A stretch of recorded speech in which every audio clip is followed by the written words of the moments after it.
A las 3:42 de la madrugada, hora de Florida, 2 torpedos Mark 48 ADCAP, disparados desde un submarino de ataque clase Virginia de la Marina de Estados Unidos, emergieron a la superficie a 280 kilómetros de la costa venezolana. Aceleraron cada proyectil de 1750 kil de 0 a 55 nudos, 100 km en solo 9 segundos, mientras recorrían trayectorias guiadas por fibra óptica hacia su objetivo. La base naval de Puerto Cabello, el mayor complejo militar en el Caribe venezolano, donde se hallaban fondeados 14 buques de guerra y más de 2.400 marinos dormían en sus barracones sin sospechar lo que ocurriría en los próximos 4 minutos y 17 segundos. Y necesito que comprendas la importancia de lo que voy a revelarte, porque esto no es una narrativa sobre tecnología militar o estrategia naval. Esta es la historia de cómo una serie de errores catastróficos, orgullo ciego y errores de cálculo imperdonables le costaron a Venezuela 400 millones de dólares en infraestructura naval,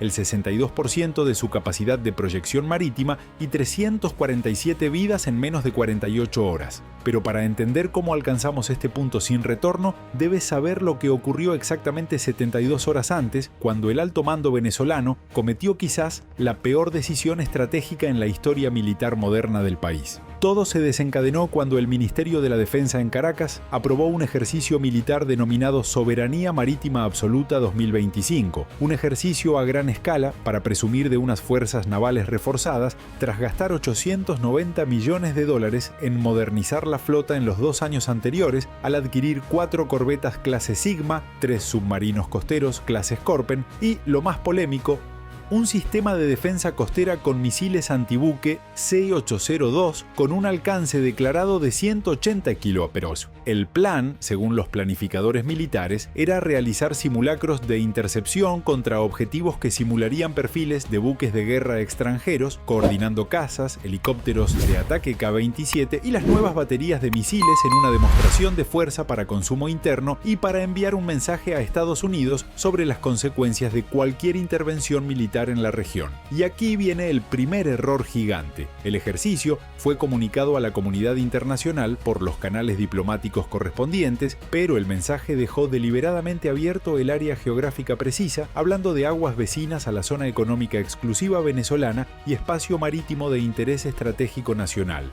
Palabras que jurídicamente no comprometían a nada en el plano internacional, pero que dejaban peligrosamente abierta la puerta a definir hasta dónde llegaba Venezuela en el uso de la fuerza. Estados Unidos reaccionó en 18 horas con una nota diplomática formal, recordando que las aguas internacionales del Caribe son alta mar donde todas las naciones tienen derecho ilimitado de navegación y sobrevuelo, y que cualquier acción contra buques estadounidenses en espacio internacional sería un acto de agresión que merecería una respuesta adecuada. Pero aquí está el punto crucial. Esa advertencia clara y directa nunca llegó a los niveles operativos de la Armada venezolana porque se quedó enredada en 3 niveles de burocracia militar, cada uno de los cuales supuso que el de abajo había sido informado. El comandante de la base naval de Puerto Cabello, el almirante Gustavo Ramírez, un militar de 31 años de servicio, leal al gobierno y muy agresivo en la aplicación de las órdenes de defensa territorial. Había pasado 8 meses en academias navales aliadas el año anterior, donde instructores le habían martillado la historia de que las nuevas capacidades venezolanas eran superiores a los sistemas occidentales envejecidos y que, en caso de conflicto, Venezuela podría causar bajas significativas a las fuerzas estadounidenses si seguía los procedimientos adecuados y conservaba el factor sorpresa. Y mira, los C-802 son técnicamente impresionantes, misiles antibuque con 180 kilómetros de alcance, velocidad de crucero de Mach 0.9, capacidad de vuelo rasante a 7 metros sobre el mar, ojiva penetrante de 165 kil y guía inercial más radar activo terminal. Suena genial, ¿no? Pero aquí está la dura verdad que Ramírez no entendía o no quería reconocer. Las especificaciones en manuales de entrenamiento son una cosa muy distinta a la efectividad real contra un enemigo con contramedidas electrónicas de última generación, guerra electrónica de espectro completo y capacidad de reacción que supera en 50-1 tu armamento. Cuando el ejercicio se inició formalmente a las 0600 del 4 de noviembre, Ramírez recibió sus órdenes del Comando Naval Superior: poner en operación todos los radares de vigilancia marítima, localizar todos los contactos navales a menos de 200 kilómetros perímetro de la costa venezolana, mantener soluciones de tiro actualizadas sobre todos los blancos identificados como potencialmente hostiles. Pero, y esto es fundamental, no encender radares de control de fuego. No disparar armas sin la autorización expresa y directa del ministro de Defensa en persona. Las instrucciones eran claras, sin margen, para interpretación creativa, pero Ramírez tenía algo que probar. Quería justificar las enormes inversiones en sistemas de defensa litoral, quería impresionar a los asesores militares aliados que observaban el ejercicio desde el centro de comando en Puerto Cabello. Y sinceramente, creo que una parte de él quería darle una bofetada a Estados Unidos para mostrarle que Venezuela no era una nación pequeña que podía ser empujada alrededor. A las 02:30 del 6 de noviembre, el radar de vigilancia marítima 3D Mineral M de Puerto Cabello captó un contacto de superficie a 290 km al noreste, navegando a 18 nudos en rumbo de pase a 240 km de la costa venezolana. Fuera de aguas territoriales pero dentro del alcance del radar. El sistema lo identificó automáticamente como buque de guerra de superficie por el perfil de retorno radar, velocidad constante y firma electromagnética similar a los destructores clase Harlech BG. El operador de radar teniente Carlos Mendoza, en servicio desde las 22:00 horas de la noche anterior, informó a Ramírez que el blanco se encontraba en espacio aéreo internacional a unos 240 kilómetros fuera de aguas territoriales venezolanas, navegando paralelo a la costa sin intención de aproximarse. Ramírez activó el radar de control de fuego del C-802 para una solución de disparo precisa. Ahora te voy a explicar lo que eso implica porque es lo que hace que la decisión sea tan seria. Cuando enciendes un radar de control de fuego, sobre todo uno en banda X de cientos de kilovatios, estás esencialmente iluminando el objetivo con energía electromagnética de alta potencia que no solo te proporciona datos precisos de alcance, velocidad y dirección para los misiles, sino que también le dice al objetivo en el momento en que está siendo apuntado por un sistema de armas listo para disparar. Es como ponerle un revólver en la sien a alguien. Aún no has disparado, pero has pasado de amenaza tácita a amenaza explícita inminente. Imagina que eres el capitán James Patterson del destructor USS Arleigh Burke clase Porter, con 2.300 horas de puente y 14 despliegues en el Golfo Pérsico. Navegas rutina en aguas internacionales esperando el relevo en 2 horas cuando de repente tu radar SPJB-1 se llena de alarmas de alta prioridad. Estás siendo iluminado por radar de control de fuego. En pantalla se refleja automáticamente la clasificación del radar como sistema chino C-82, triangulado 248 kilómetros al suroeste dentro de Venezuela. Tiempo estimado de vuelo del misil. Si es lanzado 8 minutos 30 segundos. Patterson sintió la descarga de adrenalina al instante mientras su cerebro entrenado durante 19 años analizaba la situación en una fracción de segundo. Chequeó GPS, 244 kilómetros de la costa venezolana, fuera de aguas territoriales. Verificó rumbo constante paralelo a la costa sin aproximación, verificó sistemas de armas, confirmando que ningún radar de control de fuego estadounidense estaba operando en modo que pudiera interpretarse como amenaza. Entonces, ¿por qué los venezolanos lo estaban apuntando con sistemas de misiles listos para disparar? Su entrenamiento y protocolos de reglas de enfrentamiento activaron reacciones automáticas, transmitió en frecuencia internacional de emergencia. Estación venezolana aquí hundió destructor estadounidense USS Porter en aguas internacionales sin intención hostil. Solicitó inmediato iluminación radar de control de fuego. Al mismo tiempo activó el sistema de guerra electrónica ANLX-32 que inició el análisis del radar venezolano para desarrollar contramedidas precisas. Aumentó el nivel de alerta de combate a 2 que activó todos los sistemas de defensa antimisiles. 4 cañones Falan COS de 20 mm con 1550 proyectiles cada uno. 96 misiles SM-2 en celdas de lanzamiento vertical, listos para la intercepción. Sistema I resolviendo ecuaciones de intercepción una y otra vez. Más importante aún, Patterson envió un mensaje urgente a la Quinta Flota. Me están iluminando con radar de control de fuego venezolano C-802 desde Puerto Cabello. Mientras opero en aguas internacionales a 244 kilómetros de costa, he emitido advertencia sin respuesta. Solicito instrucciones y autorización para medidas defensivas. En el puente de mando de Puerto Cabello, Ramírez miraba la pantalla táctil que mostraba al destructor estadounidense aún dentro del alcance de sus 18 misiles CE-802 montados en lanzadores. Los asesores militares aliados que estaban en el centro de comando tomaban apuntes, observando los procedimientos, juzgando la efectividad de la coordinación radar-armas.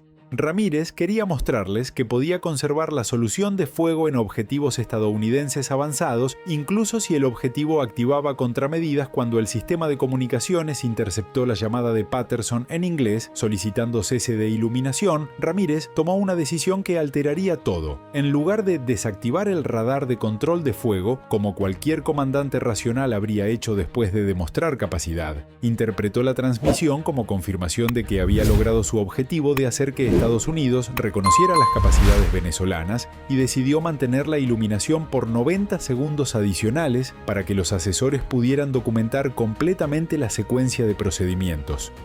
Esos 90 segundos adicionales fueron vistos por Patterson y por el mando estadounidense de una manera muy distinta a la que pretendía Ramírez. Desde el punto de vista estadounidense, un sistema de armas venezolano le estaba apuntando con control de fuego a un buque de guerra estadounidense en aguas internacionales tras haber sido advertido por César. Eso no era ejercicio ni demostración. Eso era acto hostil que, según las reglas de enfrentamiento, daba derecho a una respuesta defensiva. Patterson no sabía que Ramírez iba a apagar el radar en 90 segundos. Todo lo que sabía era que cada segundo que permanecía con las luces encendidas era un segundo más cerca de la posible llegada de misiles que podrían alcanzar su destructor en 8 minutos y medio. Suficiente tiempo para la intercepción, pero no suficiente para error o duda. A las 2:34, 4 minutos después de la luz, Patterson hizo una decisión que estaba dentro de sus reglas de enfrentamiento. Ordenó activar todas las contramedidas defensivas. El AN-LQ-32 empezó a radiar interferencia de alta potencia, afinada para cegar el radar venezolano. Al mismo tiempo, el destructor disparó señuelos activos que generaron ecos de radar falsos para confundir cualquier misil que se pudiera lanzar. Además, Patterson ordenó un cambio de rumbo de 40 cedo y aumentó la velocidad a 28 nudos para dificultar las soluciones de disparo venezolanas. Para Patterson, estas eran acciones defensivas para proteger su barco mientras permanecía en aguas internacionales legales. Pero desde la mirada paranoica de Ramírez en Puerto Cabello, esas contramedidas electrónicas estadounidenses parecían preparativos para un ataque inminente.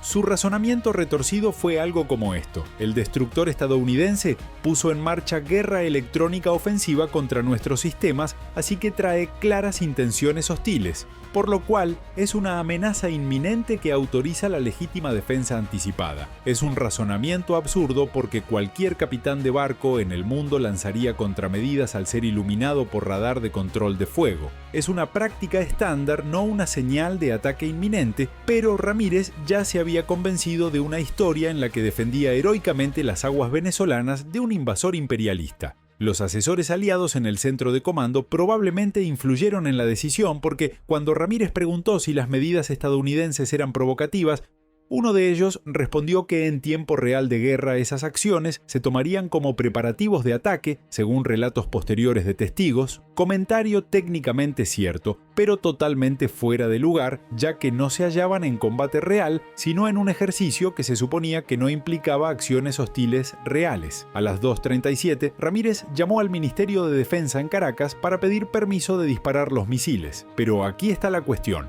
Eran las 2:37 de la madrugada y aunque existían líneas de emergencia 24/7, Ramírez no empleó el protocolo de emergencia que habría enlazado directamente con el oficial de guardia del ministro. En vez de eso, marcó el número de línea regular del ministerio, el cual, por supuesto, no respondió a esas horas. Después de 3 intentos fallidos de comunicación durante 6 minutos, Ramírez hizo la fatal decisión que desataría todo lo que vendría después, interpretando sus órdenes originales de mantener soluciones de disparo actualizadas en objetivos potencialmente hostiles como una autorización implícita para abrir fuego si el objetivo mostraba un comportamiento hostil inequívoco y había llegado a la conclusión por sí mismo de que las contramedidas electrónicas de Patterson constituían un comportamiento hostil inequívoco que justificaba una respuesta inmediata en virtud de la autodefensa.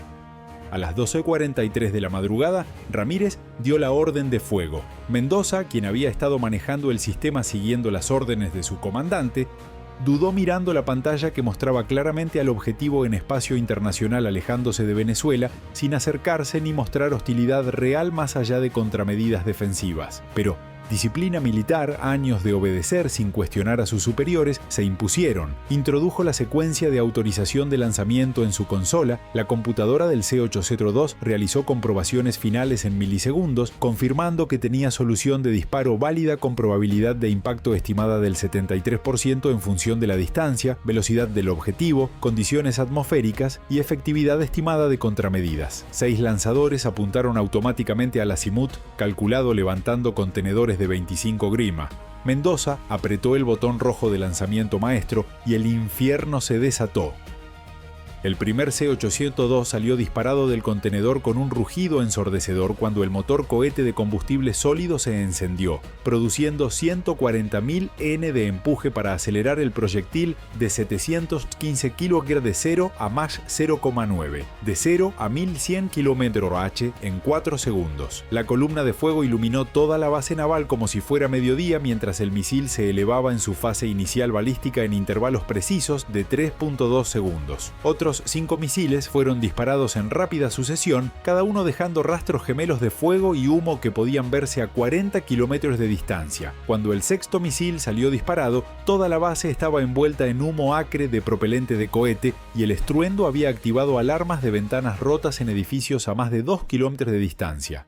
Los 6 misiles alcanzaron la altitud de crucero de 20 milímetros sobre el nivel del mar en unos 40 segundos, activando sistemas de guía inercial que los dirigieron hacia las últimas coordenadas conocidas del Porter, mientras volaban en formación dispersa a 800 metros de distancia lateral para dificultar la interceptación. A 30 kilómetros del objetivo, los buscadores de radar activo en cada misil se encenderían para la adquisición terminal. En el puente del Porter, las alarmas de misiles entrantes sonaron al unísono en el tono más agudo y desesperado de toda la Marina. Lanzamiento confirmado de misiles antibuque, no simulacro, no ejercicio, amenaza real, acercándose a ti a velocidad supersónica. La pantalla táctil de la Aegis mostró 6 contactos despegando de la costa venezolana acelerando. Velocidad de coincidencia 0.9.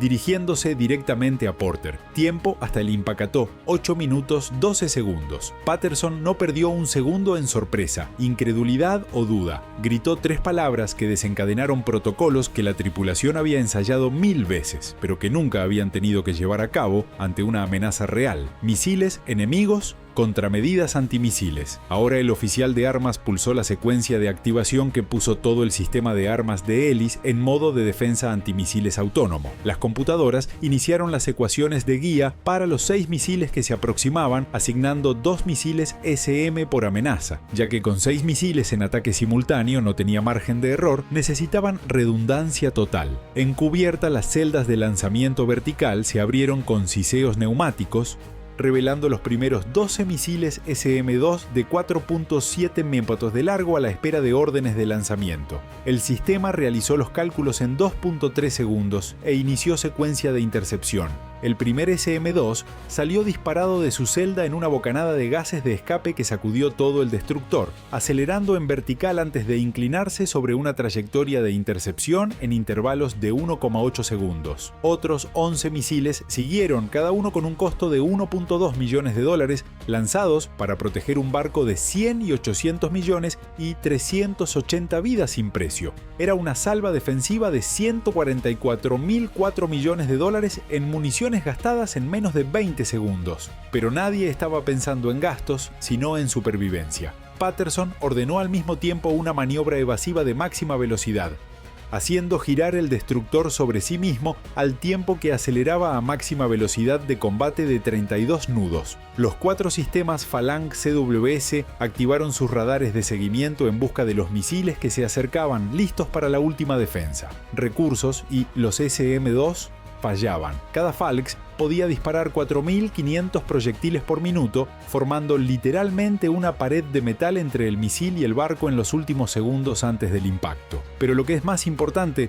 Patterson transmitió en frecuencia táctica de emergencia un mensaje que lo cambiaría todo. Me están bombardeando con misiles venezolanos 6C-8Z2. Entrantes. He disparado antimisiles. Esto no es entrenamiento. Y esto no es un simulacro, repito, esto no es un simulacro. Autorizo respuesta ofensiva inmediata contra fuente de lanzamiento. El primer C-802 se acercó a 30 kilómetros del Porter y encendió su radar activo, buscando al blanco cuando fue interceptado por dos SM-2 que se acercaban en ángulos distintos. El primero SM-2 pasó a 15 metros sin detonar por fallo de espoleta, pero el segundo impactó directamente en la mitad del C-802 a velocidad de cierre Mach 3.5, aprox 43 km/h. El impacto liberó la energía cinética de 800 kilos de TNT, destruyendo ambos misiles en una nube de fuego y metal que se hundió en el mar dejando una columna de humo negro. Uno capturado, 5 en libertad. El segundo C-802 fue más cruel para la saga. Ambos SM-2 fallaron en guía por interferencia electromagnética de los propios sistemas de guerra electrónica del Porter. El misil sigue acercándose y los sistemas Phalang se activan a 3 km. Dos montajes CO abrieron fuego simultáneamente lanzando combinados 9.000 proyectiles por minuto, creando dos corrientes convergentes de proyectiles de tungsteno de 20 milímetros. El C-802 se dirigió hacia esa pared de metal y fue golpeado 37 veces en 1,2 segundos. Los golpes destrozaron las superficies de control y perforaron el fuselaje, pero no detonaron la ojiva. El misil descontrolado se desvió e impactó en el mar a 400 metros del portero, explotando al contacto con el agua. La explosión arrojó una columna de agua de 80 metros de altura y la onda de choque sacudió al destructor, disparándose todas las alarmas de proximidad, pero sin causarle daños. 2 derribados, 4 en pie. Los misiles 13, 4 y 5 fueron interceptados por SM-2 en salva rápida, impactos cinéticos entre 2.000 y 5.000 metros, reduciendo cada misil venezolano de 715 kg a nubes de fragmentos en llamas, 3 más de los que daba uno. El sexto C-802 había sido el último en disparar y había salido en trayectoria ligeramente distinta, acercándose desde Guiesiantonquionto desplazado de los otros. Ambos SM-2 se dispararon, pero el primero falló en el acoplamiento. El segundo SM-2 sí impactó, pero la espoleta falló, posiblemente por defectos de fabricación, debido a la interferencia de los restos de los otros misiles interceptados. El C-802 se acerca, ahora a solo 8 km, activando todos los sistemas Phalang al unísono. 4 CWS montados giraron siguiendo al objetivo y abrieron fuego en una tormenta combinada de 18.000 proyectiles por minuto que oscurecieron el aire entre el misil y el barco. El C-802 fue alcanzado por una salva abrumadora de misiles estimada en más de 60 impactos en menos de 2 segundos.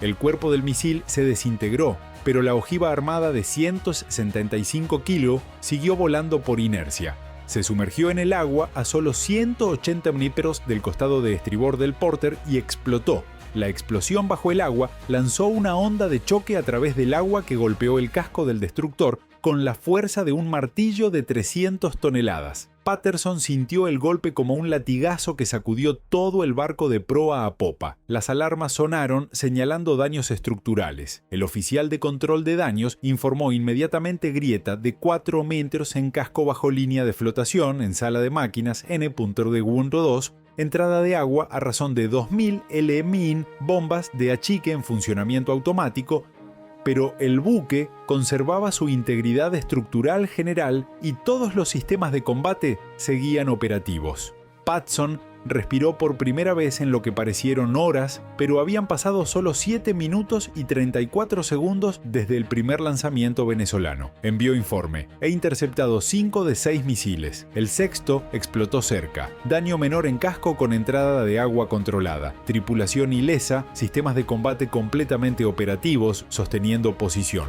Pero la transmisión crucial había tenido lugar 4 minutos antes, cuando la alerta de ataque de misiles se transmitió automáticamente a la quinta flota, donde se elevó en 18 segundos al Mando Naval de Operaciones en el Pentágono, que luego informó al Consejo de Seguridad Nacional en 43 segundos más. Las 2:51, solo 8 minutos después del primer lanzamiento de misiles, El presidente de Estados Unidos fue despertado en la residencia privada de la Casa Blanca y recibió un informe de seguridad de emergencia por una línea segura del asesor de seguridad nacional. Le tomó 40 segundos escuchar el resumen completo antes de hacer la pregunta clave con una voz que, según los presentes, sonaba totalmente despierta y concentrada.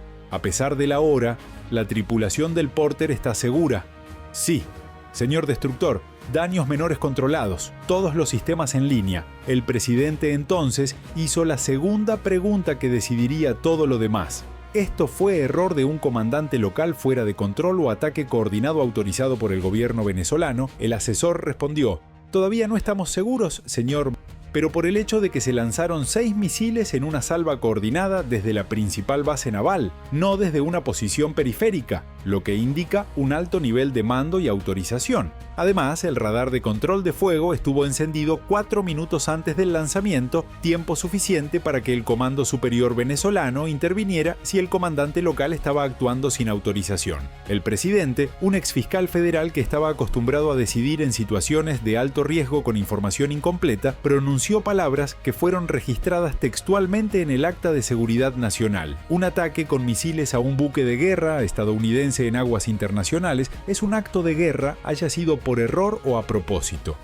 Autorizo una respuesta militar inmediata y proporcional contra la instalación desde donde se dispararon los misiles y contra cualquier sistema de armas venezolano que suponga una amenaza permanente para nuestras fuerzas. Quiero alternativas integrales en mi escritorio en 90 minutos, pero pongan en marcha medidas defensivas inmediatas para salvaguardar todos nuestros activos en la zona. Y escucha, esas defensas iniciales fueron impresionantes en velocidad y letalidad. En menos de 12 minutos tras el ataque, 4 F-22 Raptors que estaban en alerta avanzada en Curazao despegaron para lograr superioridad aérea total sobre el Caribe venezolano y destruir cualquier aeronave que intentara despegar. 8 F-18 más Super Hornets despegaron del portaaviones USS Harry S. Truman, que había estado navegando 400 kilómetros al norte, cada uno armado con 4 misiles AGM-88 HARM para radares venezolanos y 4 misiles JAS-EE para ataques de precisión contra objetivos militares. 3 EA-18G Growlers lanzaron guerra electrónica de amplio espectro, irradiando 180 kilómetros de potencia combinada en todas las frecuencias empleadas por sistemas militares venezolanos, cegando radares más allá de 35 y en línea y bloqueando comunicaciones militares VHF y UHF, pero la respuesta más mortal se estaba gestando bajo el Caribe.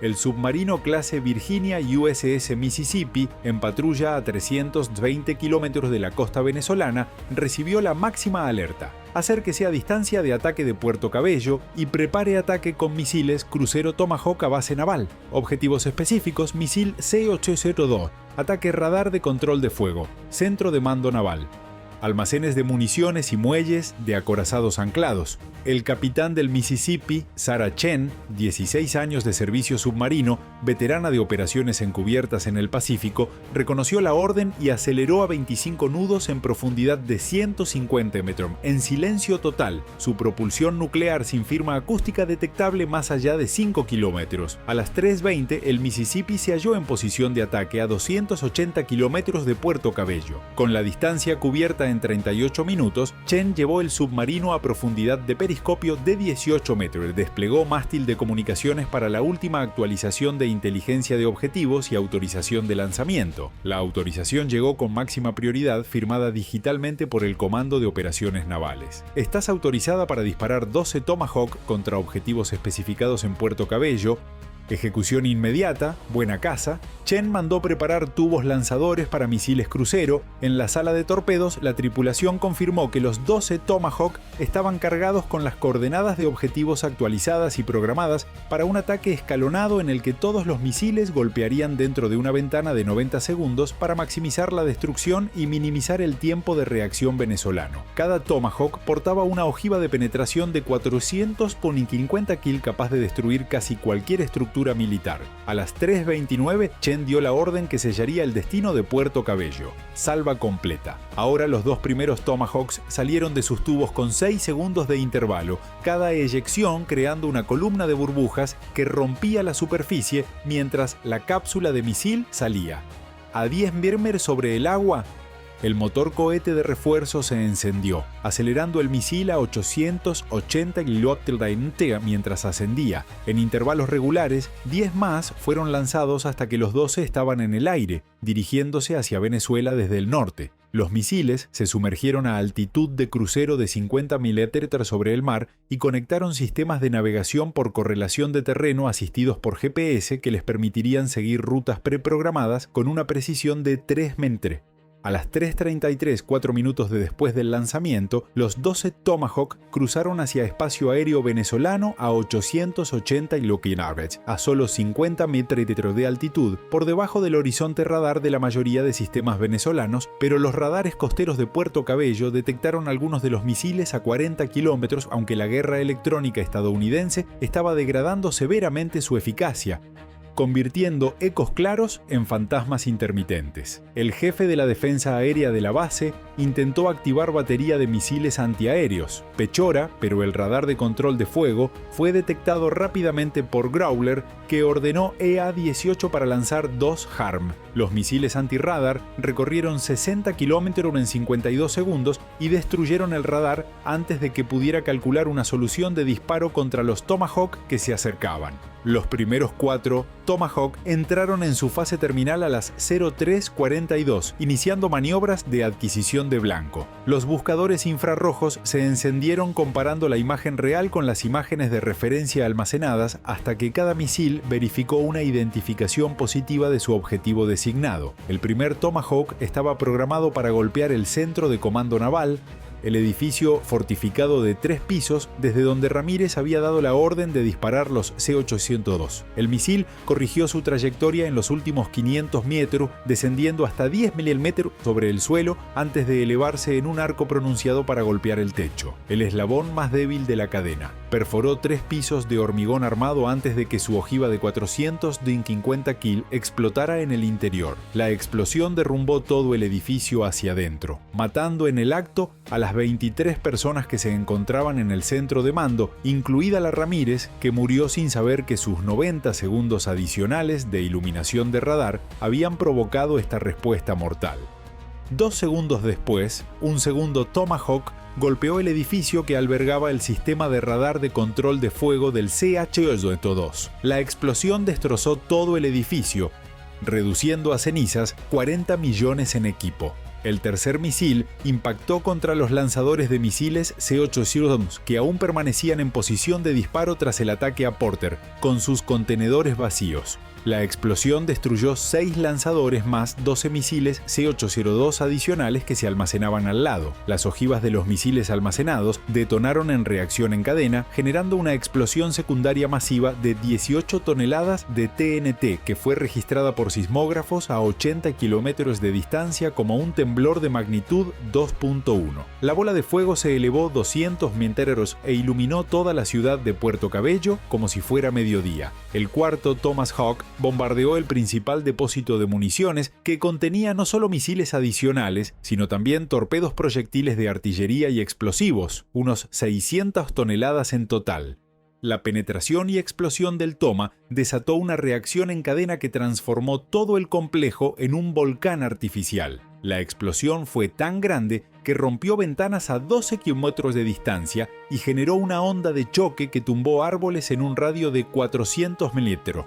Pedazos en llamas del edificio salieron volando hasta 2 kilómetros de distancia, aterrizando en zonas residenciales e iniciando 17 incendios secundarios. La columna de humo se elevó hasta 3.000 metros y se podía ver a 60 kilómetros mar adentro. Los Tomahawk 5, 6 y 7 estaban programados para golpear los muelles donde se encontraban atracados 14 buques de guerra venezolanos, incluidas 4 corbetas clase Sigma, 3 fragatas clase Lupo, 2 submarinos costeros y 5 patrulleras. Los misiles alcanzaron los muelles en intervalos de 4 segundos, destruyendo tramos de 80 metros de hormigón y acero.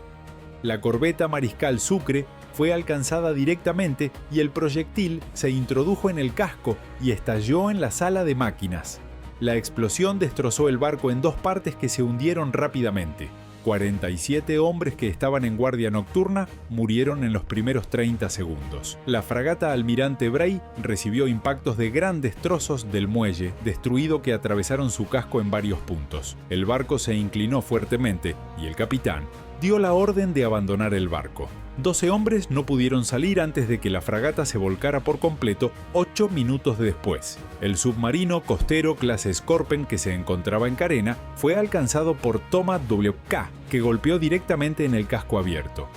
La explosión en espacio cerrado del dique potenciada, destruyendo por completo el submarino de $580 millones y matando a 34 técnicos que trabajaban en el turno de noche. Los Tomahawk 8, 9 y 10 alcanzaron objetivos de apoyo vitales. El octavo destruyó la estación generadora principal, dejando toda la base sin energía y desactivando los sistemas de bombeo contra incendios, mientras docenas de incendios seguían fuera de control. El noveno golpeó la torre de control naval que dirigía el tráfico de barcos, destruyendo la capacidad de mando y control. El décimo golpeó depósitos de combustible donde se almacenaban 4 millones de litros de diésel y combustible de aviación en tanques semisubterráneos. La explosión se vio a 90 kilómetros y provocó un incendio que duró 17 horas.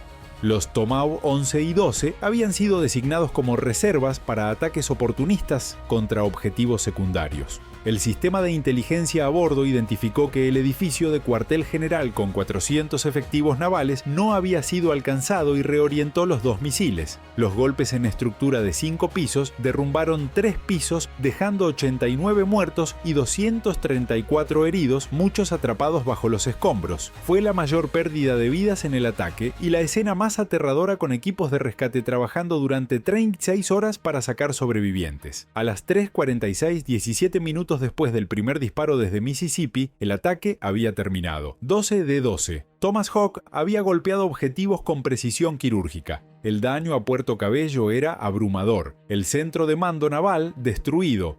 El misil C-82 que había golpeado al Porter más allá de toda reparación. Destrucción de los almacenes de municiones, perdiéndose 600 toneladas de material, equivalente a 8 meses de inventario. 4 buques de guerra hundidos o destruidos irreparablemente, corbeta, fragata, submarino y 2 patrulleras por valor de $1.400 millones, otros 6 gravemente dañados que requerirán largas reparaciones, muelles destruidos en 320 metros lineales, eliminándose la capacidad de atracar grandes buques, destruido el soporte vital como la generación eléctrica, los tanques de combustible y la torre de control. Pérdida total de vidas, 357 muertos, 428 heridos, incluidos 89 civiles que trabajaban en la base como contratistas. El daño económico total se calculó en $400 millones sin incluir la pérdida de capacidad operativa que tardaría años en recuperarse.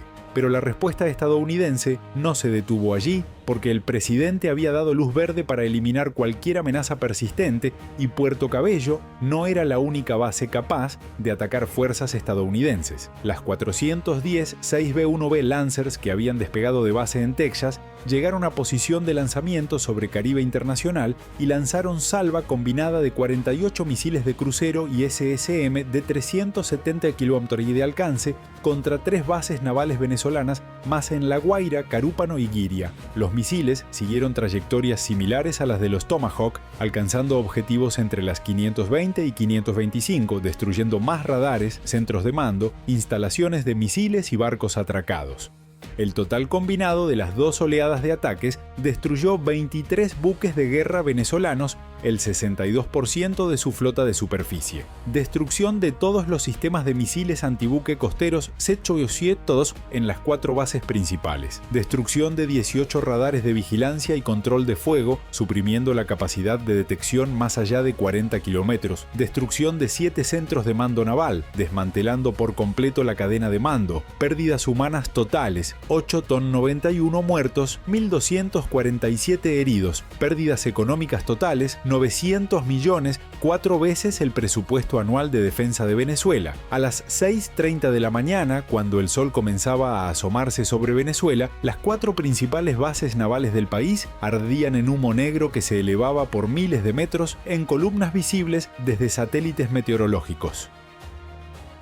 Los incendios seguían fuera de control en decenas de puntos porque los sistemas contra incendios habían sido destruidos y las unidades civiles de emergencia no podían entrar en las bases por culpa de los escombros y las municiones sin estallar. En Puerto Cabello, antaño sede de la Armada venezolana, equipos de rescate buscaban sobrevivientes entre los escombros de edificios derrumbados, mientras grúas navales trataban de enderezar barcos volcados antes de que se hundieran. El presidente venezolano fue informado de los ataques a las 3:50 y convocó de urgencia al Gabinete de Seguridad Nacional a las 5 Sile. Según minutas parciales, la reunión fue caótica, con cada uno culpándose entre sí por haber dado luz verde al ataque inicial contra el Porter y por qué las advertencias estadounidenses no fueron tomadas en serio.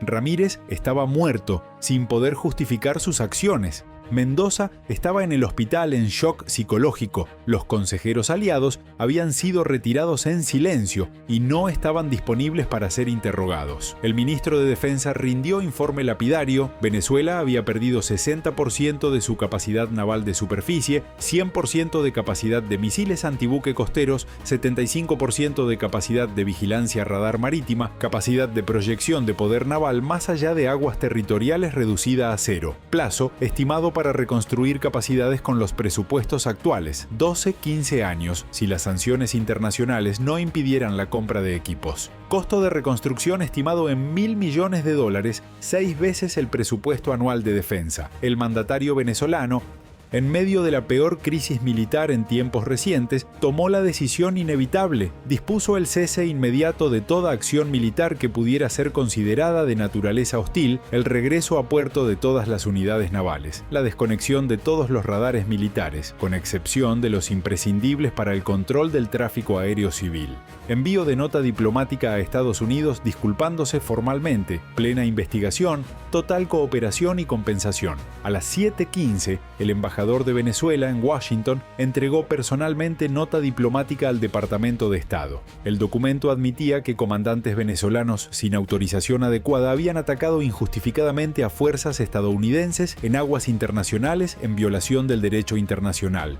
Se lamentaba de lo hecho y de sus consecuencias. Prometía la destitución inmediata de todos los oficiales participantes y someterlos al Código de Justicia Militar. Prometía una indemnización total por los daños a barcos estadounidenses. Exigía el fin inmediato de nuevas acciones militares estadounidenses. El secretario de Estado pasó la nota al presidente, quien habló con el Consejo de Seguridad Nacional y el secretario de Defensa antes de responder. 8:40. Estados Unidos transmite respuesta formal de aceptación de disculpa, pero con condiciones para el cese de acciones militares. Venezuela debe abrir todas sus instalaciones militares navales a inspección internacional para certificar el cumplimiento de sus obligaciones. Venezuela debe destruir para siempre todos los sistemas de misiles antibuque a menos de 200 kilómetros de costas. Venezuela debe recortar gasto militar en 40% en los próximos 5 años y desviar esos fondos a indemnización de víctimas y reconstrucción de infraestructura civil. Venezuela debe permitir presencia permanente de observadores militares internacionales para supervisar. Cumplimiento. Venezuela aceptó todas las condiciones en 3 horas porque la otra opción era la continuación de los ataques que acabarían con lo poco que le quedaba de capacidad militar al país. A las 13:15, el presidente de Estados Unidos ordenó el cese de hostilidades contra Venezuela, pero mantuvo una gran fuerza naval en el Caribe, 2 grupos de portaaviones, 4 destructores y 3 submarinos como recordatorio de lo que podría suceder si Venezuela violaba los acuerdos. Las investigaciones posteriores sobre lo que se conoció como el incidente de Puerto Cabello lo señalaron como uno de los ejemplos más claros en la historia militar moderna de cómo una serie de decisiones equivocadas, alimentadas por el orgullo, la sobreestimación de las propias fuerzas y la subestimación del enemigo, pueden conducir a un desastre desproporcionado. Los militares que investigaron el caso señalaron al menos 9 errores graves en los que incurrió Venezuela. Primero, anuncio vago del ejercicio militar que dejó margen para peligrosas interpretaciones erróneas sobre su alcance geográfico. Segundo error en canalizar advertencias diplomáticas estadounidenses hasta mandos operativos en el terreno donde se tomaban decisiones tácticas. Tercero, nombramiento de jefes con historial de uso excesivo de la fuerza, en situaciones donde el buen juicio era esencial. Cuarto, entrenamiento por asesores aliados, muy técnico pero sin realismo en cuanto a lo que sería enfrentarse a toda la respuesta estadounidense. Quinto, radar de control de fuego activado en objetivo en aguas internacionales sin autorización clara. Sexto, interpretación de contramedidas defensivas estadounidenses como pretexto para el ataque. Séptimo, disparar armas sin orden superior de autorización. Octavo, sostener iluminación radar más allá de lo necesario tras demostrar capacidad. 9. Subestimar groseramente la velocidad de escalamiento y letalidad de respuesta que Estados Unidos podría desplegaría. Por parte de Estados Unidos, la reacción fue analizada como una muestra de disuasión por medio de fuerza abrumadora. El objetivo estratégico no era destruir a Venezuela, sino eliminar las capacidades que habían atacado a fuerzas estadounidenses y mandar un mensaje claro a cualquier enemigo potencial de que atacar fuerzas militares estadounidenses en aguas internacionales traería una respuesta devastadora, inmediata y precisa. Los planificadores estadounidenses excluyeron de forma intencional objetivos militares navales, pero no civiles o económicos. Aunque podían destruir refinerías de petróleo, centrales eléctricas, puentes, cualquier cosa que desearan, esta limitación estaba diseñada para evitar una escalada incontrolable y permitir que Venezuela se rindiera sin una devastación que habría desestabilizado la región durante años. Las consecuencias geopolíticas del incidente se hicieron sentir durante meses. Aliados de Venezuela como Rusia, China e Irán condenaron las acciones estadounidenses, pero ninguno ofreció asistencia militar directa porque sabían que Venezuela había provocado el incidente al atacar primero al barco en aguas internacionales.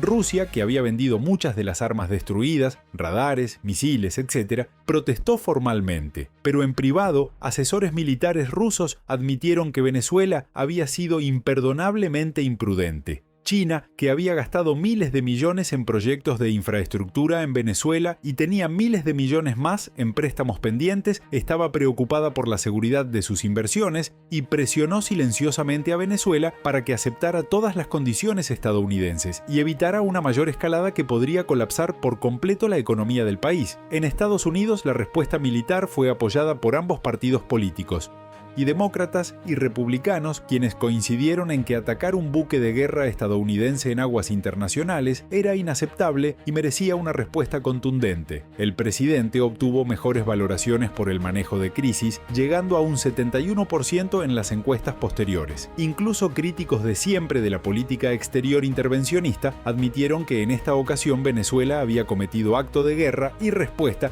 había sido proporcional y restringida a blancos militares legítimos. La comunidad internacional en su conjunto reconoció que Venezuela había violado el derecho internacional al atacar un barco en aguas internacionales y que Estados Unidos había ejercido el derecho de autodefensa reconocido en la Carta de la ONU. Artículo 51. Algunos gobiernos latinoamericanos, usualmente muy críticos con las intervenciones estadounidenses, lanzaron comunicados muy medidos que lamentaban la pérdida de vidas, pero que también reconocían que Venezuela había abierto fuego. Las lecciones del incidente se codificaron en academias militares de todo el mundo como caso de estudio sobre cómo no manejar una crisis. La maniobra de Ramírez, con radar encendido, más allá de lo necesario tras demostrar capacidad, se enseñó como ejemplo clásico de provocación sin beneficio estratégico. Su decisión de disparar misiles sin órdenes superiores fue uno de los errores de juicio más graves de la historia militar reciente, comparable a los comandantes que accidentalmente iniciaron guerras por error. Para García y Patterson, los capitanes estadounidenses que habían salvado sus barcos, el destino fue otro.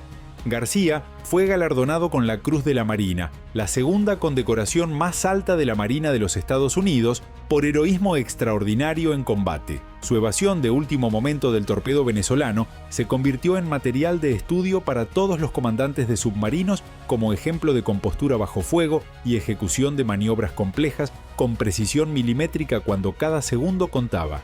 Patterson recibió la Legión de Mérito por liderazgo excepcional en la defensa de su destructor contra un ataque de 6 misiles. Su decisión de iniciar contramedidas defensivas apropiadas sin escalar innecesariamente fue elogiada como ejemplo de juicio táctico correcto bajo reglas de enfrentamiento. Chen, la comandante del Mississippi que había disparado ataque con Tomahawk, fue ascendida a capitán de navío y le dieron mando de grupo submarino completo. Su planificación y ejecución del ataque, que destruyó 12 objetivos con 2 Yufi y Jitumu Atom misiles 100% de precisión, se convirtió en un modelo de excelencia operacional.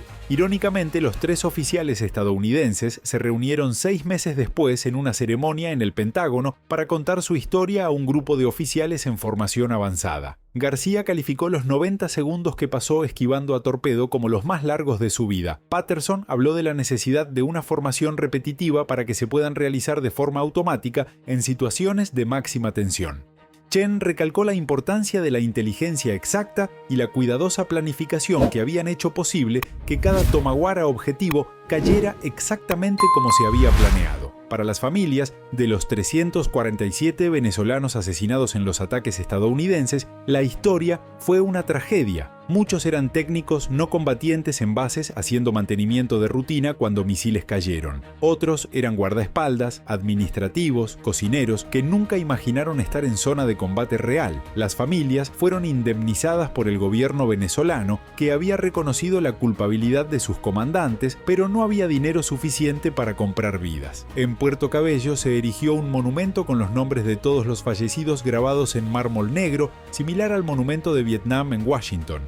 La inscripción reza para que no olvidemos el precio de la insensatez y la acción sin permiso, que sus sacrificios nos enseñen humildad, prudencia y respeto por las consecuencias de nuestras acciones. Ramírez, el almirante que había provocado todo, fue degradado póstumamente a subteniente, el rango más bajo de oficial, y su nombre fue borrado del libro de oro de la Armada venezolana. Su familia solo recibió la pensión mínima sin los privilegios que solían concederse a los altos oficiales. En la investigación oficial de 8 meses se descubrió que había desobedecido órdenes directas de no lanzar sin permiso. Había ignorado o malinterpretado conscientemente las señales de que objetivo estadounidense se encontraba en aguas internacionales sin intención hostil. Había omitido los canales adecuados para escalar situaciones inciertas a través de la cadena de mando antes de comprometerse en una acción irreversible. Había dejado que la presencia de asesores aliados y el deseo de impresionarlos influyeran en su juicio profesional y esencialmente había puesto la demostración de habilidades técnicas por encima de las consideraciones estratégicas de resultado. Los asesores aliados que habían estado presentes nunca fueron identificados públicamente, pero los informes de inteligencia indicaron que habían sido retirados tan apresuradamente que dejaron atrás equipo personal, incluidas computadoras portátiles, con información sobre el entrenamiento que habían estado realizando.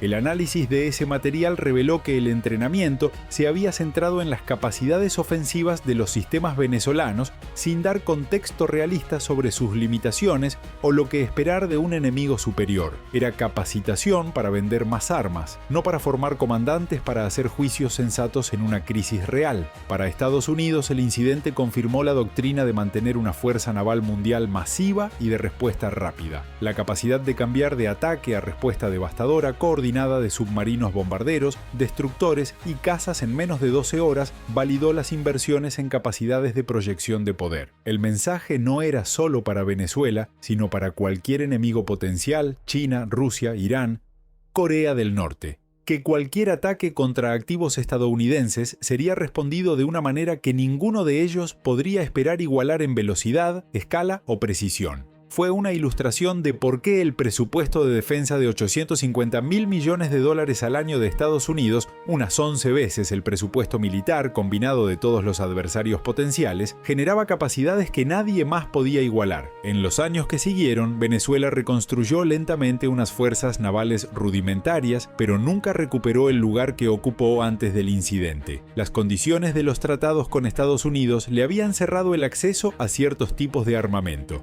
Inspectores internacionales vigilaban el cumplimiento. Un presupuesto militar limitado significaba que las prioridades eran la defensa costera elemental, no la proyección de poder. La Armada, que una vez fue motivo de orgullo nacional, se transformó en una pequeña fuerza dedicada sobre todo a patrullas antinarcóticos y contra la pesca ilegal bajo supervisión internacional. La base de Puerto Cabello fue parcialmente reconstruida, pero nunca en la misma escala. Los muelles destruidos fueron sustituidos por otros más pequeños, se reconstruyeron bases de mando con diseños civiles no fortificados. El lugar en que estalló el depósito de municiones fue transformado en parque conmemorativo. Ningún misil antibuque fue restituido en un radio de 200 km de la costa, como se había acordado. Paradójicamente, el incidente mejoró ligeramente las relaciones entre Estados Unidos y Venezuela en los años siguientes, ya que ambos lados sabían dónde estaban los límites. Venezuela sabía exactamente qué desencadenaría una respuesta militar devastadora y evitaba cualquier cosa que pudiera considerarse una amenaza. Estados Unidos, que había probado su capacidad y disposición a reaccionar con fuerza aplastante, podía ser más flexible en cuestiones diplomáticas menores, en la certeza de que la disuasión estaba sólidamente establecida. Era equilibrio fundado en mutua inteligencia de resultados, no en amistad o confianza, sino en reconocimiento de relaciones de fuerza. El incidente de Puerto Cabello quedó grabado en los anales militares como un ejemplo de cómo las acciones de unos pocos oficiales en cuestión de minutos pueden alterar el curso de la historia durante décadas. Como el orgullo y las ganas de probarse a sí mismo pueden cegar a alguien hasta la ruina. Como disparidad enorme de fuerza militar entre contendientes implica que cualquier provocación, aun pequeña, por el más débil, puede acarrear una destrucción desproporcionada. Y en la era actual, con armas de precisión y comunicaciones instantáneas en todo el mundo, ya no hay tal cosa como un conflicto local aislado, porque cualquier chispa puede encenderse en una conflagración global en cuestión de minutos si no se ejerce extrema prudencia, sabiduría y respeto por el poder destructivo que la tecnología militar moderna ha puesto en manos de comandantes que deben tomar decisiones en situaciones de alta presión, con información incompleta y consecuencias irreversibles. Todo lo que sigue es ficticio y generado por IA. Su único objetivo es ilustrar mundos hipotéticos y simulaciones técnicas con fines educativos, analíticos y de entretenimiento. No es un reflejo de la realidad y no busca propagar información oficial, política o militar verdadera.